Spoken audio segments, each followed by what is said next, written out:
Welcome to USA Global TV and Radio, where our mission is to provide education, entertainment, hope, and inspiration. USA Global TV and Radio connects you with experts and audiences all around the world every single day to help you succeed in business and to live a richer life. Visit us at usaglobaltv.com to learn about career and life-changing training and mentoring programs like the Listening Mentor. Subscribe to our newsletter to stay informed about our special programs and offers. Discover how you can become a guest on one of our shows or a host or producer of a USA Global TV and Radio show of your very own. That's USA Global TV and Radio, where the doctor is always in.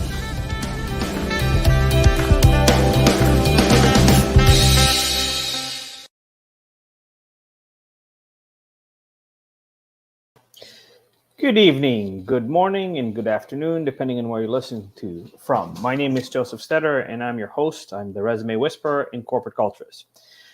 I've spent a lot of time talking about how to have transferable skills, how to stand out.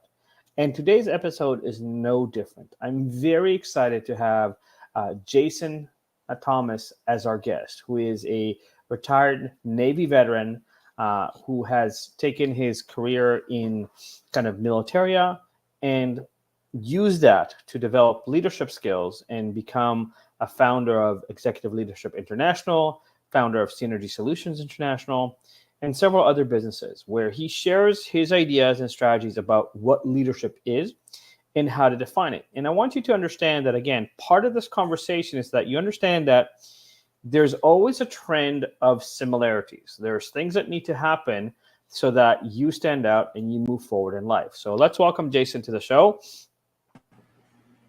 Excellent, Jason. Pleasure to be here. Thank you for for being here. So let's start with kind of the Navy. So what are some of the foundational skills that you would say you learned being in the Navy and serving kind of things? Absolutely. So I was very fortunate to be accepted into what is the world's most academically challenging military program. And I stress academically because not Navy SEAL. But with 2 years plus of training in nuclear propulsion and reactor operation, you get the foundations of watchstanding. What I learned across my 15 years in the service particularly were the key fundamental foundations of leadership, which is transferable and needed across every sector that there is. I was very happy as I grew in my leadership roles in the civilian sector, and I did some additional studying of my own from some well-known Navy SEALs through Echelon Front, and to find out that our training and actions around integrity, around leadership, are very much in line with one another. And I will apologize greatly for how sunny it is for once. not normally been our problem here in Ohio. So, but it all starts with the same basic foundation, and that's integrity. It is number one, and in both programs, in the Naval Nuclear Power Program, it is the absolute. We are the only nation that has our nuclear-powered submarines and carriers allowed to pull into foreign ports. And that's because of a perfect safety record that we maintain ourselves. So, Jason, did you want to maybe close the blinds a little bit behind you, because you're kind of... If I had blinds behind me, I would. Okay, so maybe, yeah, or maybe change the angle a little bit. Sorry. So, but because, yeah, all we're seeing right now is maybe the other way, because right now you made it a little bit more sunny. I apologize. But that's the world of technology. Yes, it is. I think you're being a little bit humble, and I want to kind of give you kudos, because I did a little bit of homework, and I know that you were one of 10 nuclear engineers that was asked to build the Navy's new propulsion. That's perfect. That was asked to build the new propulsion system for the Navy. Can you talk about kind of what you did to stand out as a Navy kind of operator and nuclear engineer, so that you get selected for that? And again, how did that translate for you to go into the corporate world afterwards? Because I want... Absolutely. And I want to make sure you're very clear here too, is that I was part of a select team of service members to work with the design engineers on some restructuring, redesign of some critical systems in the propulsion plant, reactor plant, as well as overhauling our operational and casualty procedures. So the new technologies were optimized for combat conditions. So I don't want to take out of context that I like designed reactor sets. That's not what I did, and I'm glad for that. But really, it was a lot of work, and really it is raising others. That's what I loved about leadership in the Navy, and with the other branches, as we may drive with one another. At our very core, we are instilled to train our junior sailors to do better than ourselves. And in order to do that, we have to become experts at what we do. And I had a very unique opportunity. My first ship was the last Nimitz-class carrier. I missed being a plank owner, so I missed commissioning by just a couple months, and did every part of her work up through main deployment, and then was one of the initial manning on the Gerald R4, which is the new Ford-class carrier. And there, throughout the years of testing and working with the design engineers, it was not only building up the junior sailors who had never been out to sea before on this new equipment, but fully driving this new equipment and sticking to our guns and bringing up issues and then not allowing them to stand.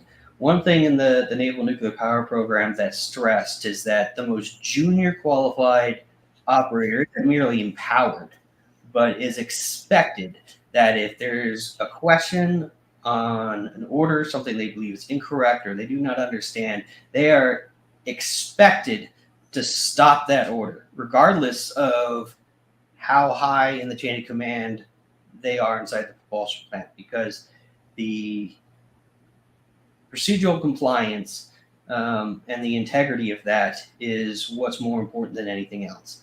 And my expertise in my selection there, in large part, was due to the fact that I ended up designing what was used to certify our reactor plant individuals prior to initial criticality down in downtown Newport News for our drill team casualty simulations.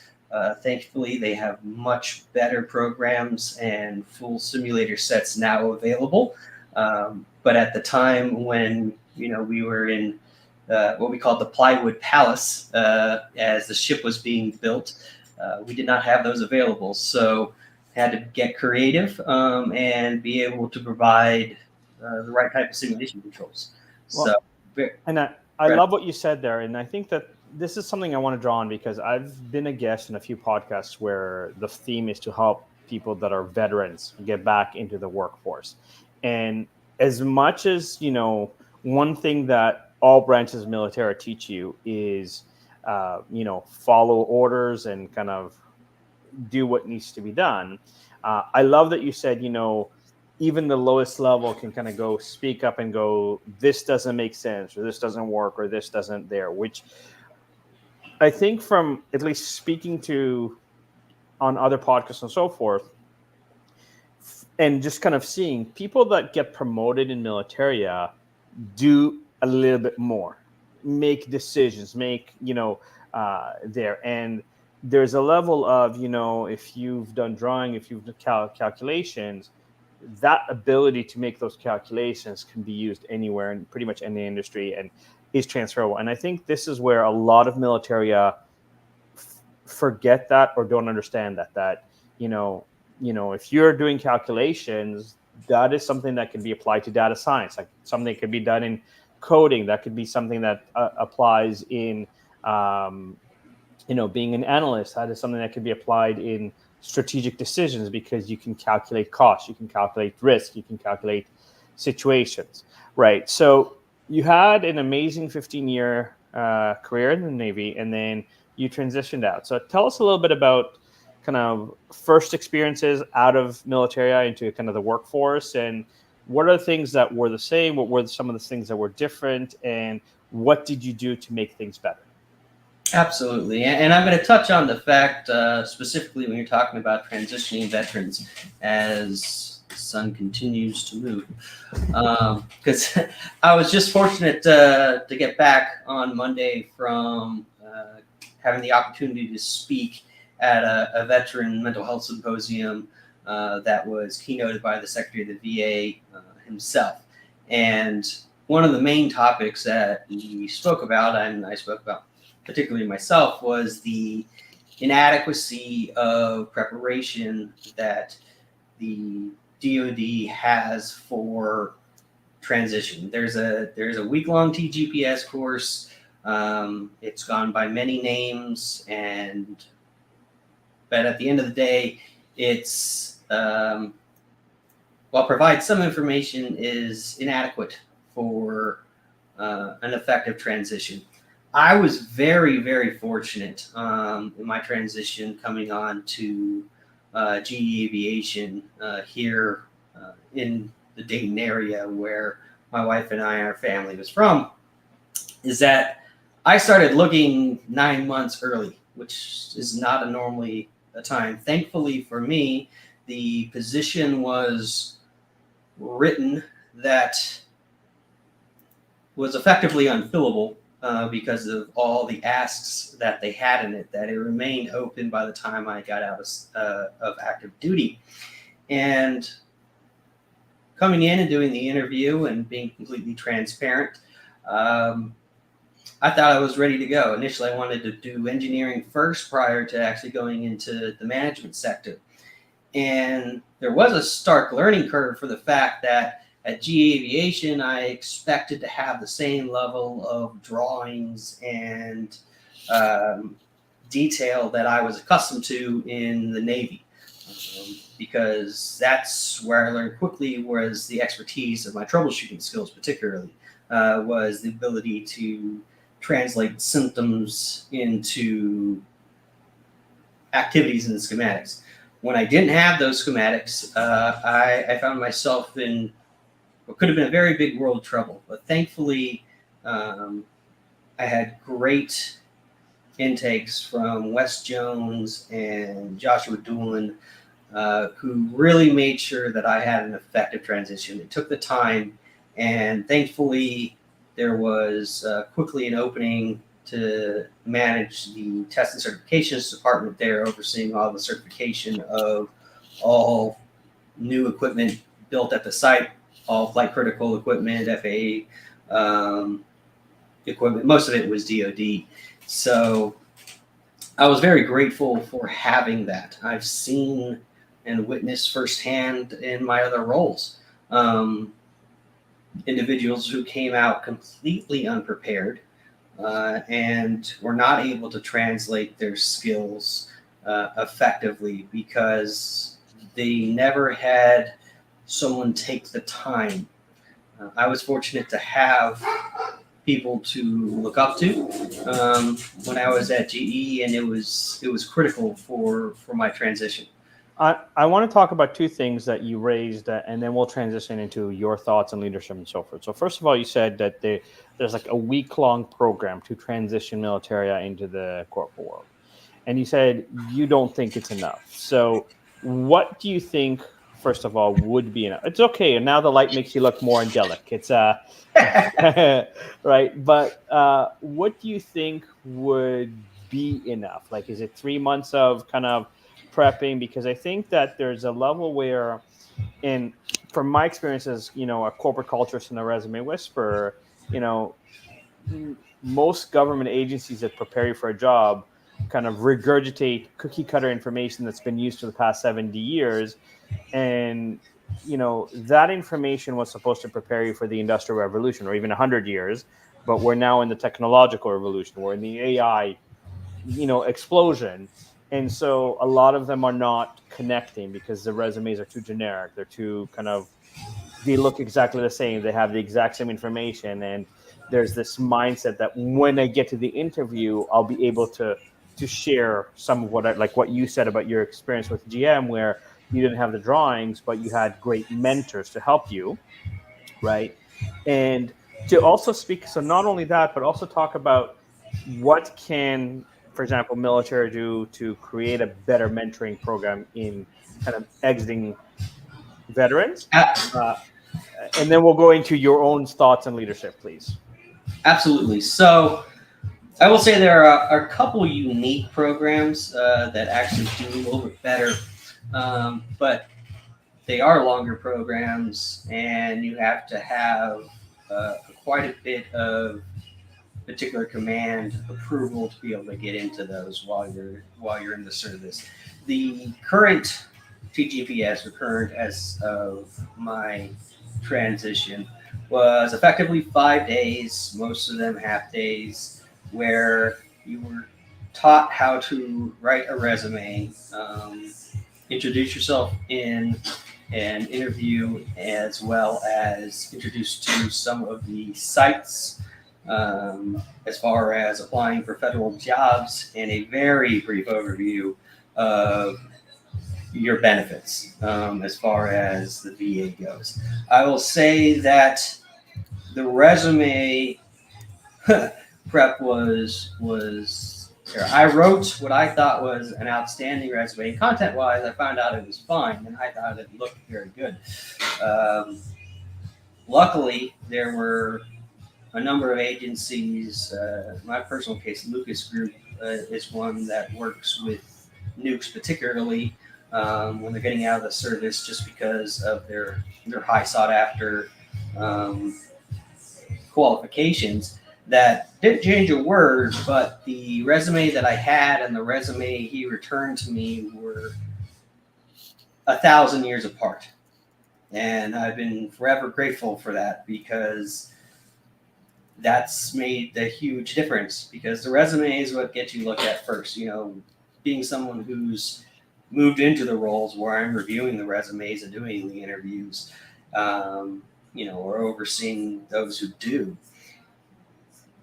My original resume would have not gotten me in the door very often. So very thankful for that. And as far as what I think improvements truly can be made is, honestly, I think an additional week that is brought in by veterans, particularly veteran groups, and the VAs particularly, so they know what benefits are truly there, what things to look for, what things not to look for. The veteran population, there's the 22 a day saying, as far as 22 veterans a day commit suicide. That number fluctuates and has been as high as 27 in recent years. And that's because we're ill prepared for connecting.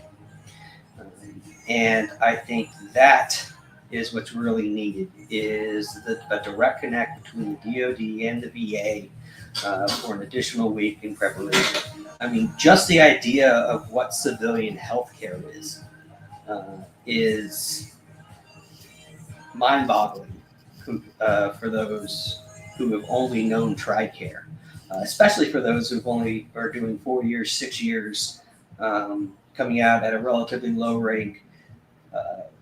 Less and less their skills are transferable directly into service, into the civilian sector based on where they were at that time, and it can leave them in a very tight position.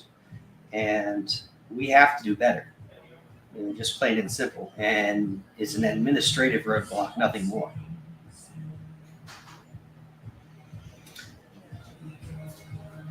So, and I definitely think we have the capability as a veteran community to be able to make that impact.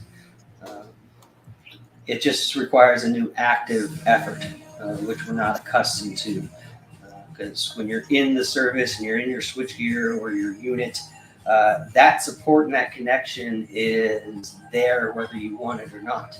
And even though when you transition to civilian and become a veteran, you actually have access to the active duty and a much larger veteran community, the difference is you're not in it every moment. It takes now an active effort to get into there. So, Jason, quickly, do you have music in the background? If we can turn that off or whatever, there seems to be music somewhere, so I don't know where it's coming from. So, anyways, not on my side. Okay, maybe something right. Okay, maybe I added that in there accidentally. I don't know. Okay, I'll just kind of close this and see if that does it. Okay, I apologize. Maybe it was me. So now you've kind of had a kind of career. You understood the military transition, and thank you for your insights on that. And again, I want to emphasize to all military veterans, you have a ton of transferable skills that is so needed in the workforce right now. And especially since there's a level of structure and order in military that needs to be applied in the corporate world in a better scale. So now you kind of are, in a leadership, and you love talking about leadership and kind of what corporations need to do to have better leadership.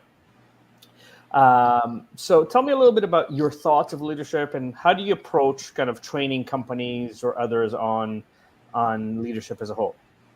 Absolutely. So you can easily go back pretty much to the Industrial Revolution, and you can find articles about every generation of executives and leaders questioning why the current generation doesn't want to work. You hear that a lot in today's society, and as well as entitlement of the current generations. And one of the things that I do, not to spoil too much, coming into my speech in New York next week, but the last generation and generations before have had pensions. And that has a lot to do with the ease of corporations being able to maintain that corporate loyalty. And a lot of people don't give credence to the fact that entitlements normally have requirements. And that's exactly what pensions were. It was you provided your work energy within the single company, and you were then entitled to a pension. So we're not going back to pensions unless you're in a government sector job. So how do we fix this? More and more I saw, even at GE and when I ran a manufacturing plant, pre and post COVID, when you had hybrid meetings, no one had their cameras on, number one. It became more and more disconnected where individuals were more and more just a single, is it a number? Is that unavoidable? And of Interestingly course, enough, I believe that that's not. sorry, interestingly enough, 58% of people that work from home actually miss the water cooler conversations and miss the kind of connection. And so, this is a conversation I have a lot with my clients as a corporate culturist to kind of go, here's how you can engage your employees back, like having, let's say, a trivia night where everybody zooms in, but because they're trivia and it's not just work, there's that element of competition. There's that element of togetherness because you're kind of competing against your coworkers and so forth. So I love that. And we had a comment on LinkedIn from one of our listeners that wanted to know, is there a difference between being injured on the job or on duty and being discharged than kind of a regular discharge? And then are there any additional services provided in that case to help people transition? So there are a number of different cases. There are medical retirements, medical discharges. I did not have that. If I would have signed another contract, I likely would have. However, when you come out with the VA, which is retroactive, it starts with your service-connected disabilities, and the capture that there was some sort of injury or condition that was caused by your time in the service. And I find it hard-pressed that anyone in the service doesn't have some level of degradation. And I can't stress enough how important it is for service members to go and get evaluated, because even if they end up as with a 0% rating, right, it does a number of things. One, it actually does provide benefits as far as it removes the funding fee on the VA home loan application. But more importantly is that if that condition worsens, your ability for treatment through the VA is guaranteed to that condition and any secondary or worsening conditions that come from it. So there are some great organizations, nonprofits, Disabled American Veterans, DAV, which is one that I have used and am currently in the process of using again, that are certified by the VA as legal advocates and are able to expeditiously navigate the paperwork. As in any large corporation, and the government is the largest of bureaucracies, there's plenty of paperwork that must be done. And for all my VA claims and conditions, I have never filled out a piece of VA paperwork. The DAV has been able to do that. So thankfully, there are a number of wonderful nonprofits that are able to help do that. So there are a number of different ways that medical ties into it. But my thing for service members is get it documented on active duty without question, and then immediately follow up with a VA advocate.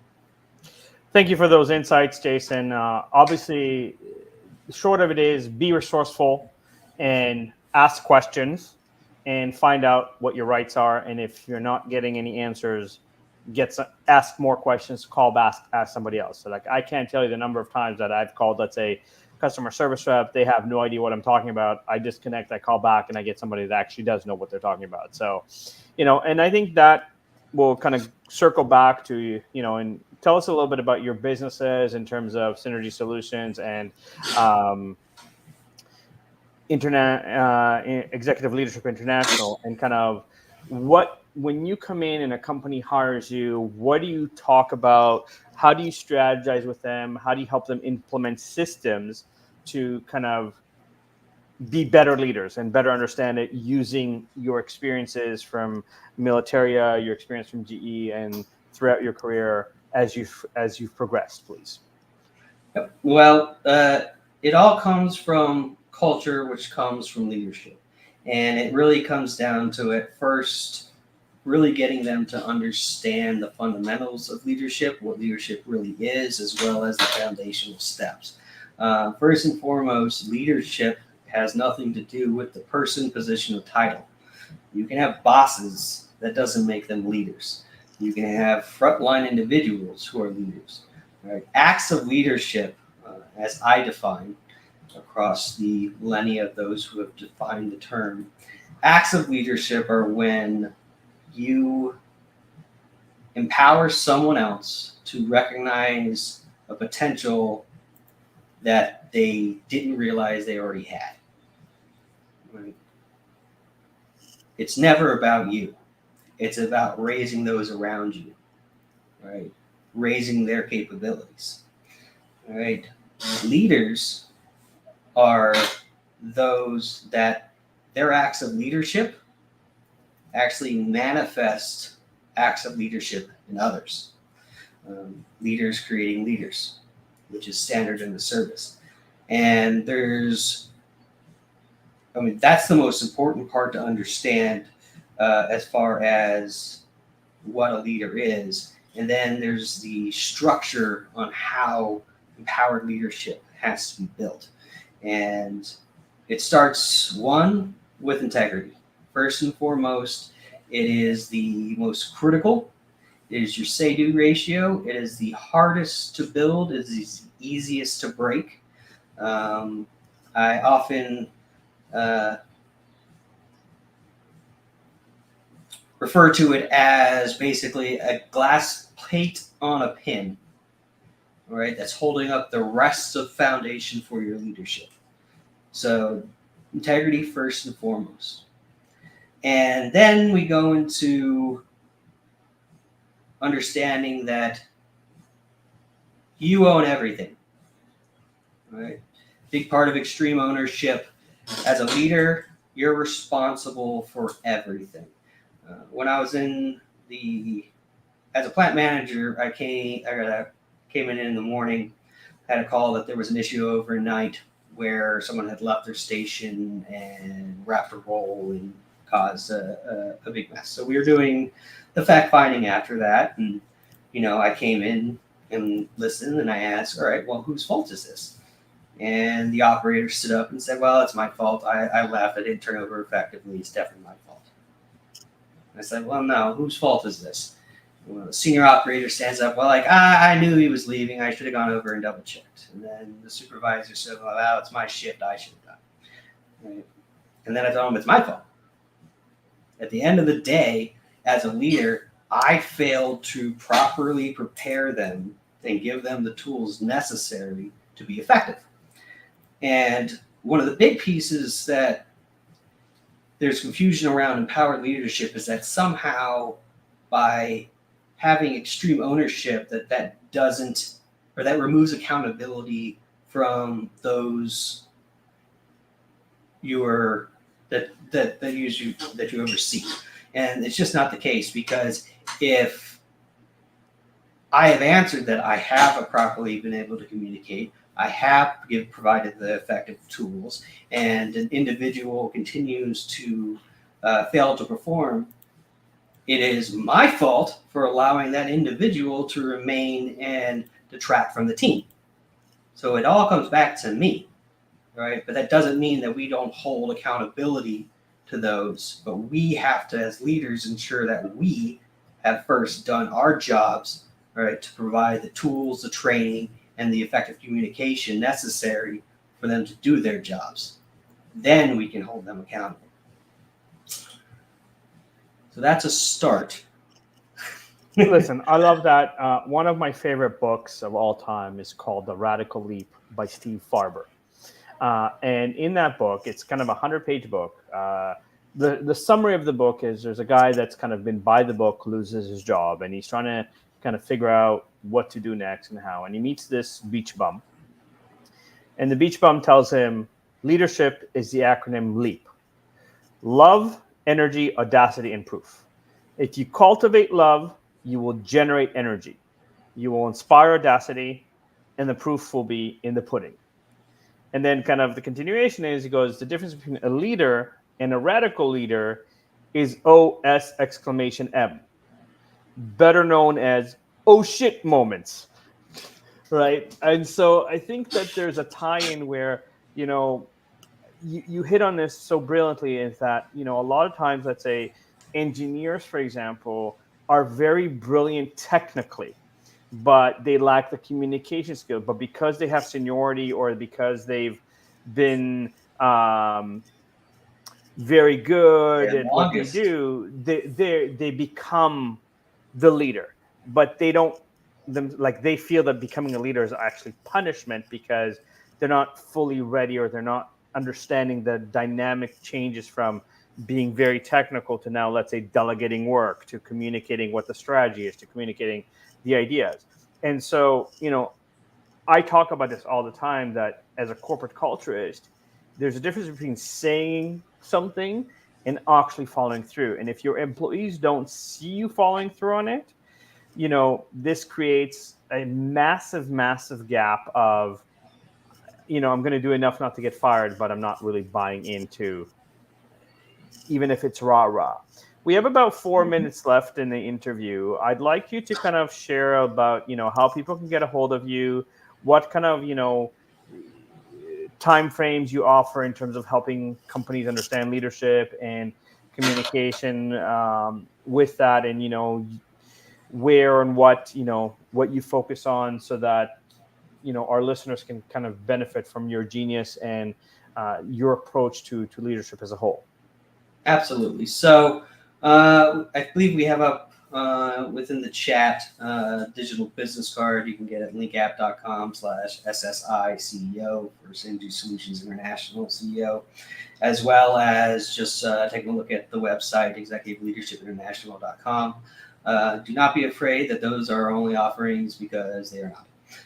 Actually, 99% of our offerings, whether it's in this wing of our company portfolio or our AI learning, international bidding portfolio, we ensure our value is in line with what the customer needs. So we do as small as one-on-one coaching, to individual training seminars, to developing complete certification and training courses. When it comes to leadership, I am exceptionally passionate, and will guarantee that as long as the leaders within an organization are invested in actually seeing that their training and as an asset and not as a cost center, and be prepared to actually see an active reduction in turnover, increase in morale, increase in productivity, then invest in empowered leadership. Because you brought up one of the great points, is that people get put into leadership roles because they've been there the longest. Very seldom do you have leaders who are groomed prior to entering that position. Some companies may provide leadership training once they're in the role, if you're lucky. Outside of the service, that's maybe the best you can hope for. And that's the dichotomy that is so startling to me, even in big companies, is that the military does this intrinsically. Right? We train our replacements, and we train them to be better than us. That is what our job is. And so by the time they're ready to take that next role, or they're moving into that role, they're well ready for it. They're well prepared. And we have to be able to emulate that in the civilian sector. We have to have enough forethought to be able to provide that, so we can have effective leadership and effective transition for teams. I 100% agree with you. We got about a minute left. I just want to kind of do the closing thoughts. But here's an interesting thing. One of the biggest retailers in the world, Costco, right? 70% of their back office started being like pushing carts or being cashiers at Costco. When Costco promotes an individual, even at the store level, they give a month and a half of training, so that you're not just dealing with the surface, you're actually dealing with those real, here's the complex, potentially day-to-day stuff that you're going to deal with, so that whoever takes over is comfortable. And as a retailer, not only do they really take care of their employees, but they have one of the best retention rates of the world of retail that exists. And that doesn't surprise me at all from that statement. So, Right. um, And I wanted to tie it down because I think you're right, and this is also to our veterans out there.